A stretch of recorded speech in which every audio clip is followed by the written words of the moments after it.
रहीम डार education के SQL server series के session number 10 में आपको खुशामदीद। आज हम जिन मौज़ूआत पर डिस्कशन करेंगे वो कुछ इस तरीके से हैं।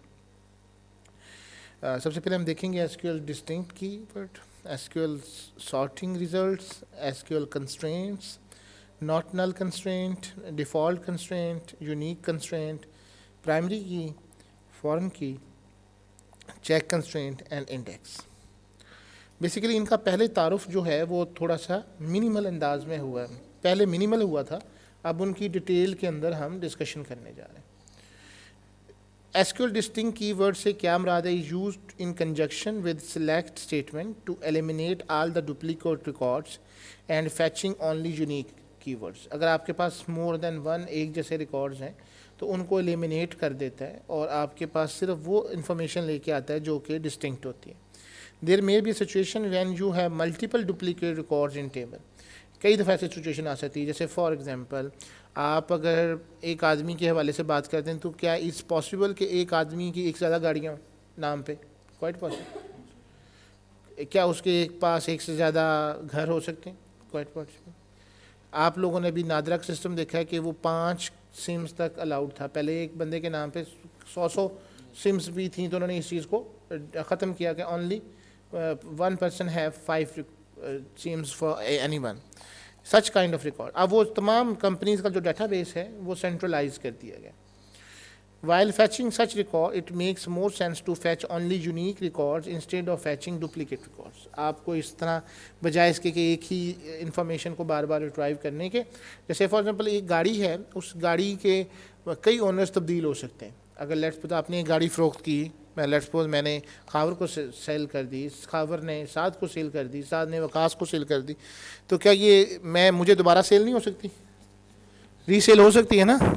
तो उसके अंदर फिर मुझे ये मालूम होना कि कौन से बंदों के पास ये गाड़ी बिकी है, तो मैं उस वक्त ये मालूमात ले सकता हूँ। Syntax, the basic syntax of distinct keyword to eliminate duplicate keys is as follow. आपने सिलेक्ट लिखना है, डिस्टिंक्ट कॉलम 1, कॉलम 2 और फ्रॉम टेबल, और वेयर कंडीशन आपकी ऑप्शनल है। लेट्स सपोज ये एग्जांपल है हमारे पास, और हमारे पास अपना भी एक डेटाबेस बना हुआ है और वी हैव रिकॉर्ड्स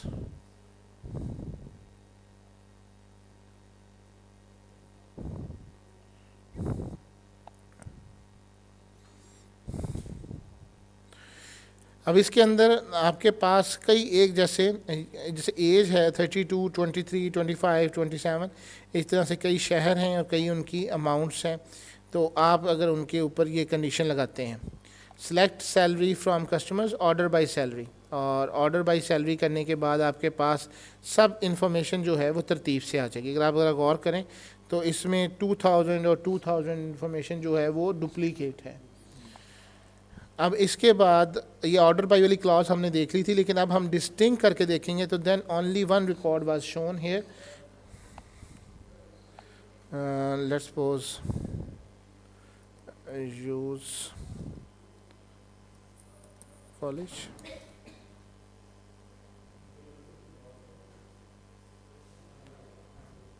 इसकी टेबल्स देख लेते हैं। Select static from student, so we have a record like this। तो इसमें देखेंगे कई डुप्लीकेट रिकॉर्ड आ रहे हैं। तो अगर मैं select distinct लिखूं और साथ में स्टूडेंट अंडरस्कोर नेम फ्रॉम, या आगे जो भी कॉलम आपने देने, फॉर एग्जांपल आप स्टूडेंट अंडरस्कोर कॉमा डाल के, sorry, student underscore as from student,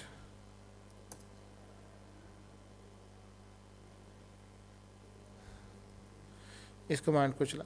तो अब मेरे पास सिर्फ जो डिस्टिंक्ट नेम्स हैं दैट कैन बी डिस्प्लेड। एक बात को याद रखें कि ये जो आपको इसकी क्यूरी रिज़ल्ट आता है, ये ओरिजिनल डाटे को चेंज नहीं करता, बल्कि एक टेम्परेरी फाइल बनाता है, उस टेम्परेरी फाइल में इस डाटे को रखता है, एंड जब आप उसको देख लेते हैं तो देन आपका काम फिनिश हो जाता है। तो सेम डिस्टिंक्ट का यही काम था। अब आते हैं सॉर्टिंग रिजल्ट की बात करते हैं। SQL order by clause is used to sort the data in ascending or descending order based on one or more columns. आप एक या एक से ज़्यादा कॉलम, ये हमने लास्ट टाइम पे भी बात की थी। Some database stores query result in according with the order by the default. The basic syntax of order by clause which would be used to sort result in ascending and descending order is as follow.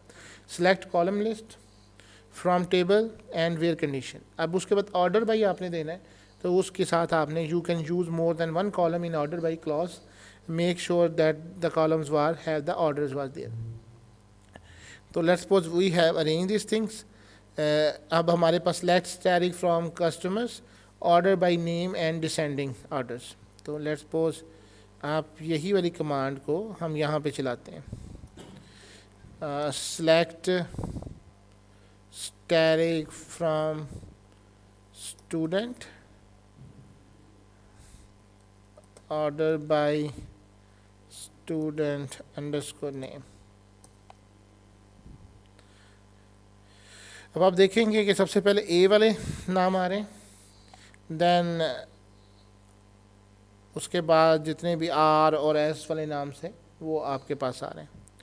अगर आप इसके आगे descending लिख देंगे तो ये उल्ट जो है वो आपको दिखाएगा। आप एक से ज़्यादा भी कर सकते हैं। अगर आप स्टूडेंट नेम के साथ साथ आप लेट्स सपोज स्टूडेंट एड्रेस या स्टूडेंट एज के साथ भी करना चाहें कि भी एज वाइज भी दिखाएं, और नहीं मतलब आप दे सकते हैं मोर देन वन भी। तो देखें कि ये तरतीब के साथ भी उसने आया, लेकिन ये याद रखें जो फर्स्ट होगा वो होगा। जैसे ये 22, 35, 25, तो इसके अंदर जो सॉर्टिंग है उसको देखा जाएगा। So this is the method of sorting an array, method record. अच्छा, the fetch the select statement with the row preferred order, the select query would be as follow. अच्छा, this will sort customers by address in your own order of preference first and in a natural order for the remaining address. For example, this would produce the following result. अगर आप इसको देखेंगे तो आपके सामने जैसे select टैरिक from customer था, order by case address था, आप उसमें जैसा स्विच की स्टेटमेंट लगाते हैं ना कि आप देख सकें कि भी पहले कौन सा आना है। जिस तरह यहाँ पे एग्जांपल दी गई हुई है मुख्तलिफ इंडियन शहरों की, इसी तरह से आप पाकिस्तानी शहरों की लगाते हैं तो आप उसके हवाले से इस चीज़ को रिप्रेजेंट कर सकते हैं। SQL constraints. Constraints are the rules enforced on data columns on table. These are used to limit the type of data that can go into a table. These ensure the accuracy and reliability of data in the database. Constraint could be column level और table level, यानी constraint आपके दोनों level पे लग सकते हैं। बेशक वो आपके कॉलम लेवल के ऊपर हों, यानी आपने किसी खास फील्ड पे लगा दिए हों, या आपने पूरी रो पे लगा दिए। Column level constraints are applied only to one column, whereas table level constraints are applied to the whole table. जबकि आपका कॉलम सिर्फ कॉलम की सतह पे आएंगे, जबकि रो वाइज के ऊपर आपका पूरा कंस्ट्रेंट जाएगा। Are commonly use constraint available in SQL. These constraints have already been discussed in SQL RDBMS. ये पहले भी हमने इसके ऊपर डिस्कशन की, इसलिए हम यहाँ पे नहीं करेंगे। सबसे पहले आएंगे not null constraint, ensure that a column can not be null value. Default constraint, इसका मतलब है कि provide a default value for a column when none is specified. ये फॉर एग्जांपल अगर आपने कंट्री बनाई हुई और आप कहते हैं जी हम यूज़र्स बना रहे हैं लेकिन मेजॉरिटी क्योंकि हमारे पाकिस्तान की होगी, तो यार पाकिस्तान भी ना लिखना पड़े, तो आप उसमें डिफ़ॉल्ट वैल्यू दे देंगे। हाँ, अगर कोई बंदा बाहर से आ जाए, एक्सेप्शनल केस आ जाए, उस वक्त वो देगा तो उसकी वैल्यू को कंसिडर किया जाएगा। यूनिक कंस्ट्रेंट, ये अभी हमने लगाया भी है। Columns are different, that all values in columns are different. Primary key uniquely identify each row records in database table. Foreign key एक टेबल की प्राइमरी की, दूसरे की फॉरेन की होती है। जैसे फॉर एग्जांपल आपने एक प्रोडक्ट सेल कर रहे हैं, ख़ास तौर पे जब आप पॉइंट ऑफ सेल बनाते हैं उस वक्त ये बहुत काम आता है। एक शख्स एक से ज़्यादा प्रोडक्ट्स को ख़रीद सकता है, मल्टीपल प्रोडक्ट्स को ख़रीद सकते हैं ना। तो अब इसका मतलब ये होगा कि बिल तो एक बनेगा, बिल तो एक ही होगा ना, प्रिंट भी एक ही होगा, उसके ऊपर लिस्ट होगी। How it could be possible, इसका मतलब ये कि नल वैल्यूज़ आ जाएंगी। फिर क्या होगा कि हम बिल की जो परमानेंट इंफॉर्मेशन है उसको एक जगह रखेंगे, और जो उसकी प्रोडक्ट्स हैं उनको हम एक और टेबल में बनाएंगे, और एक की बिल आईडी और दूसरे की बिल आईडी जो है इस तरीके से मर्ज हो जाएंगी, तो एक की प्राइमरी की दूसरे की फॉरेन की बन जाएगी, तो आपस में वो डाटाबेस जो है वो आपस में रिलेट हो जाएगा। Check constraint, the check constraint ensure that all values in a column satisfy certain conditions. और आपके ऊपर जैसे हमने पिछले दफ़ा लगाई थी, आप लोगों को याद होगा कि जी कोई एज जो है वो 18 साल से कम का अलाउड नहीं है, तो वो आपको याद होगा हमने दोबारा डालने की कोशिश की, तो उसने हमें कहा जी कि चेक कंस्ट्रेंट्स आपके ऊपर इम्प्लीमेंटेड है। Use to create an iterative data from the database very quickly, और इंडेक्स मालूम करने के लिए सबसे पहले नॉट नल, ये रिपीट तो हो रहा है लेकिन इसको अब हम प्रॉपरली वर्क करके देख रहे हैं। By default a column can hold null values, if you do not want to a column to have a null value, then you need to define such constraint on this column specifying that null is now not allowed for the column. अगर आप by default हर एक में not null होता है, लेकिन जब आप एक बात और भी याद रखें, जब आप डेटाबेस पहले बनाते हैं बाद में उसको अपडेट करते हैं, और तो आप उसमें दोबारा जो की ऐड कर सकते हैं, जैसे आपने कॉलम ऐड किया है तो वो हमेशा नॉट नल वाला ही होगा, मतलब उसमें नल आने की इजाज़त होगी, अगर वो नहीं होगी तो वो तो ऐड ही नहीं हो पाएगा। तो ये चीज़ है, a null is not the same as no data rather than it represent unknown data। इसका मतलब ये नहीं कि इसमें कोई डाटा, बल्कि ये है कि अभी इसमें डाटे की गुंजाइश मौजूद है। SQL create a new table called the information, जैसे आप ये बना रहे हैं ID, name, age, address, customer की हम एक टेबल बनाते हैं, let's suppose we should go for that. तो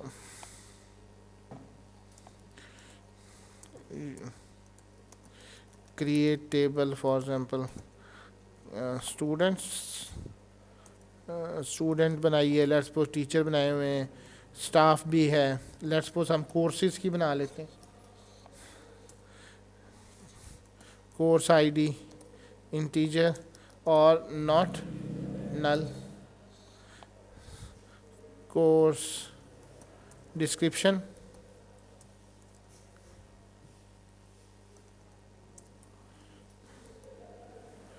n variable character not null,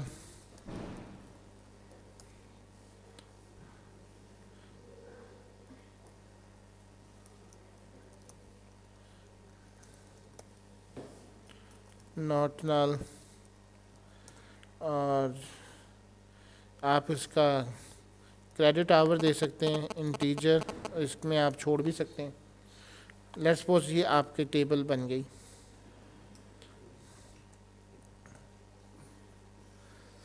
execute करें, कमांड्स कंप्लीटेड सक्सेसफुली। अब आप इसमें इंसर्ट करें, insert into table, sorry insert into courses, value भी आ सकता है और वैल्यूज़ भी आ सकता है। वैल्यू ये हमने बात की थी, वैल्यूज़, कोर्स आईडी मैं छोड़ देता हूँ इसको, let's suppose for example CS01 कुछ इस तरह की आपको देते हैं ना, कंप्यूटर साइंस 01 कोड जो होता है, for example introduction of computer,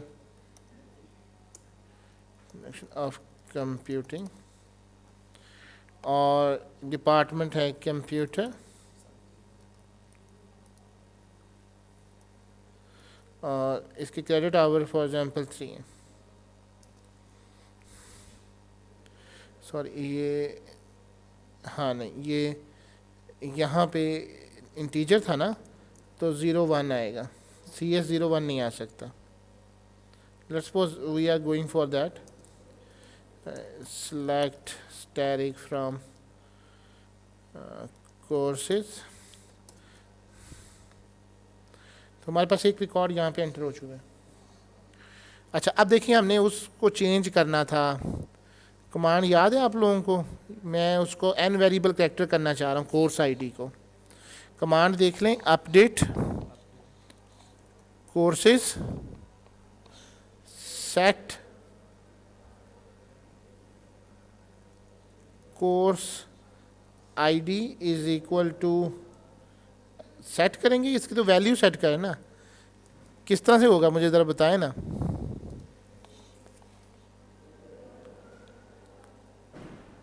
okay, इंशाल्लाह हम नेक्स्ट के अंदर अल्टर करेंगे, आपकी नेक्स्ट अल्टर आएगी। अभी मैं इसको छोड़ रहा हूँ, मैं तो अभी सिर्फ कंस्ट्रेंट के हवाले से नॉट नल को लेके चल रहा हूँ। लेट्स सपोज अगर मैं इसी की वैल्यूज़ को 0 2 छोड़ देता हूँ और मैं इंट्रोडक्शन ऑफ कंप्यूटिंग की जगह पे दूसरा सब्जेक्ट क्या था अभी, डेटाबेस मैनेजमेंट सिस्टम कर लेते हैं, सिस्टम। लेट्स सपोज अब मैं इसको इंसर्ट करूँगा तो name of supplied value does not match table definition. इस एरर का मतलब ये होता है कि लेट्स सपोज अगर आपके कॉलम्स जो हैं वो बराबर के नहीं हैं, तब ये एरर आता है। तो इसका तरीकाकार ये था, इंसर्ट इनटू कोर्सेज, और उसके बाद आप वो कॉलम नेम बताएं जिसके अंदर आप जो है वो वैल्यूज़ दे रहे हैं। Course description, C department and C H credit hours.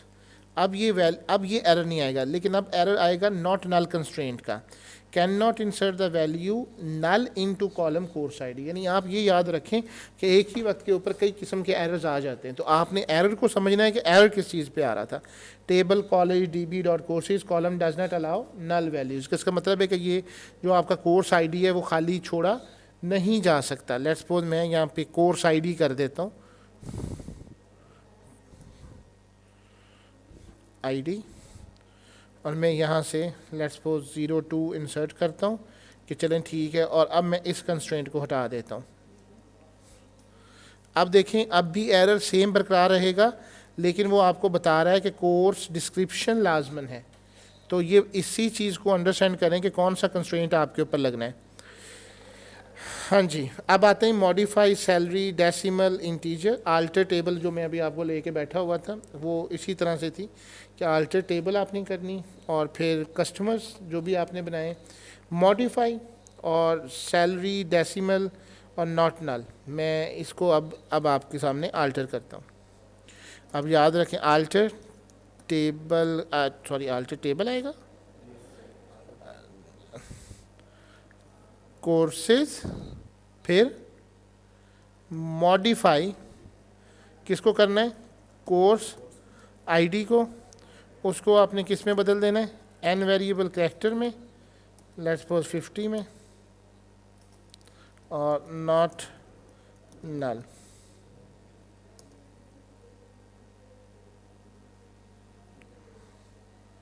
ये मेरे ख्याल में ये वाली कमांड जो दे रहा है ना, ये MySQL की है। डिफ़ॉल्ट कंस्ट्रेंट मॉडिफाई नहीं,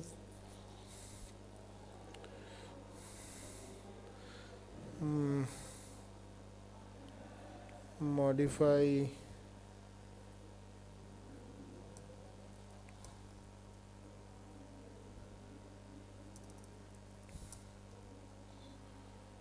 इसका सिंटैक्स ना ये MySQL वाला है, कुछ थोड़ा सा ना डिफरेंट है, इसीलिए ये प्रॉब्लम आ रही है। चलें एनी हाउ हम इसको देखेंगे बाद में जब हम आल्टर को तब्दील से देखेंगे, अभी इसमें आल्टर का कंसर्न नहीं था। Default constraint, provide a default value to a column when the insert into statement does not provide a specific value. Let's suppose for example the following SQL create a new table called customer and add 5 columns और उसमें salary वगैरह information है, लेकिन वो कहता जी कि अगर आपकी मिनिमम सैलरी जैसे है, बहुत सारे अदारों में मिनिमम जो बैलेंस है वो 8,000 है, 10,000 है, सरकार की जो सैलरीज है, तो आपने अगर वो देनी है तो वो आपने कैसे देनी है कि आपने वहाँ पे डिफ़ॉल्ट की जो है वो इस्तेमाल कर देनी। लेट्स सपोज हम ये सारी टेबल बनाते हैं और इसका नाम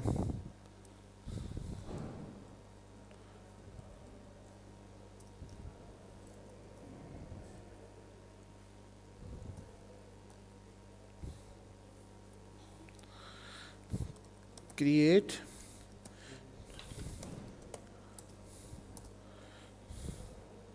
CID कस्टमर ID या ID कर लें इंटीजर और नॉट नल,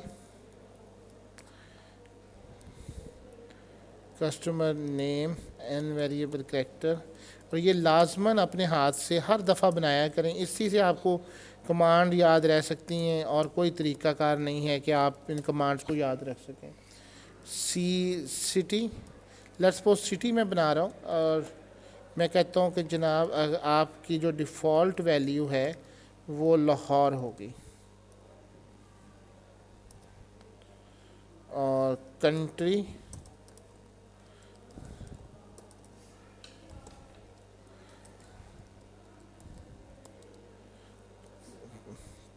पाकिस्तान, 2 दफ़ा डिफ़ॉल्ट मैंने यूज़ किया है। और एज इंटीजर लगा दें, नॉट नल। अब इसको टेबल को क्रिएट करते हैं। Command completed successfully, insert into customer values. अब मैं ये सही वैल्यू एक दफ़ा दे रहा हूँ और सैफ, और लेट्स सपोज अभी इसको ज़रा गौर से देखिएगा इस कमांड को चलाते हुए। एज में दे रहा हूँ फॉर एग्जांपल 30। अब एरर आ जाएगा इसके अंदर क्योंकि कॉलम नेम और supplied values does not exist. तो इसका मैंने जो आपको लास्ट टाइम पे तरीका बताया था वो आपको यहाँ पे परफॉर्म करना होगा। मसलन क्या करना होगा, आपको वो बताने होंगे जहाँ पे आप इसकी वैल्यूज़ इंसर्ट कर रहे हैं। इससे कोई फ़र्क नहीं पड़ता कि वो आगे पीछे हैं। अब आप करेंगे तो 1 रो अफेक्टेड। अब आप इसको सिलेक्ट करके देखेंगे तो उसने ऑटोमेटिकली यहाँ पे लाहौर और पाकिस्तान दे। जैसे आप प्रोडक्ट को करते हैं, बटन प्रेस करते हैं, जी ये सारी प्रोडक्ट सोल्ड आउट हो गई, तो जब तक आप पीछे डाटाबेस में सोल्ड आउट नहीं लिखेंगे, जब आपने इतनी सारी वैल्यूज़ की, तो वो स्टॉक कैसे मेंटेन होगा। तो उस वक्त आपने डिफ़ॉल्ट की वैल्यूज़ देनी होंगी। ख़ासतौर पे नहीं, तुमने आज यही काम करना है। इसी तरह से दोबारा इंसर्ट इनटू कस्टमर्स का ये मतलब नहीं है कि आप अगर देना चाह रहे हैं तो उनकी वैल्यूज़ नहीं दे सकते। मैं दे सकता हूँ वकास, और लेट्स सपोज ये शहर इसका बदल गया है उकाड़ा, एंड एज जो है पाकिस्तान, कंट्री भी आएगा ना। अगर मैं कंट्री नहीं देना चाहता, डायरेक्ट एज देना चाहता हूँ, तो मुझे फिर क्या करना होगा, मुझे उसी तरीके से यहाँ पे कॉलम नेम स्पेसिफाई करने होंगे, आईडी, सी नेम और city and as.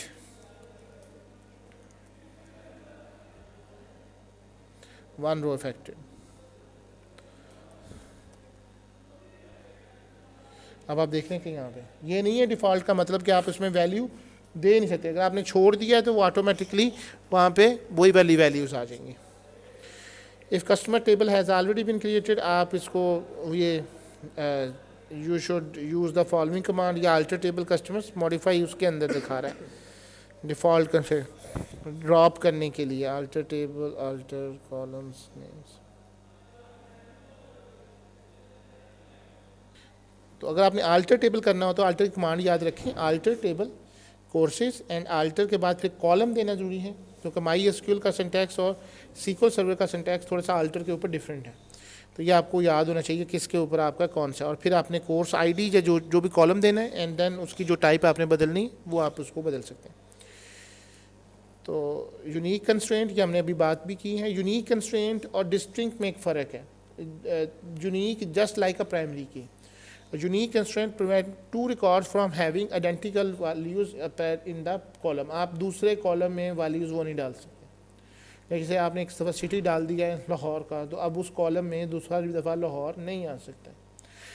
In the customer table for example you might want to prevent 2 और more people from having identical age. आप एक बंदे को ज़्यादा एक जैसी एज एंटर नहीं करवाना चाहते, उस वक्त आपको यूनिक कंस्ट्रेंट लगाना होगा। Here age column is set to unique so that you cannot have two records with the same age। if custom alter table customers, और ये MySQL की कमांड है, और आप alter table customer add constraint, यहाँ पे add constraint और unique constraints आप लगा सकते हैं। Drop a unique constraint, alter table आप करके और उसको यूनिक कंस्ट्रेंट्स को डिलीट भी कर सकते हैं। अल्टर टेबल कस्टमर्स और ड्रॉप इंडेक्स, ये दोनों का डिफरेंट